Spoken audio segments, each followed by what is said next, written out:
ആ മകന് ഭ്രാന്തായിരുന്നു. കൂടാതെ ഒരു പെണ്ണിനെ അവൻ കൊല ചെയ്തിരുന്നു.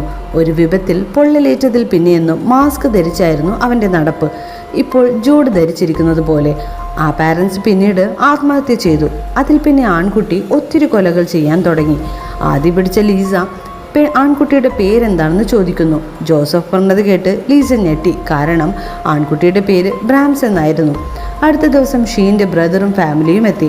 മുതിർന്നവർ സംസാരിക്കുന്ന സമയം കിഡ്സ് പുറത്തേക്ക് കളിക്കാൻ ഇറങ്ങി.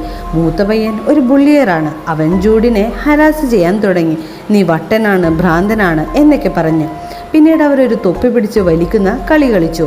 ജൂഡ് ബ്രാംസിനെ നോക്കിയിട്ട് ആ തൊപ്പി പതിയെ വിട്ടു. ആ പയ്യൻ പുറകിലേക്ക് പോയി അവിടെ കിടന്ന വുഡൻ പീസിലേക്ക് ഷോൾഡർ തുളച്ചു കയറി. അവനെ ഹോസ്പിറ്റലിലേക്ക് കൊണ്ടുപോയി. അന്ന് രാത്രി ജൂഡ് ലിസയോട് പറഞ്ഞു. ബ്രാംസ് പറഞ്ഞു ജൂഡും ആ മാൻഷനിൽ എന്നേക്കുമായി താമസിക്കണമെന്ന്. ജൂഡ് പറ്റില്ല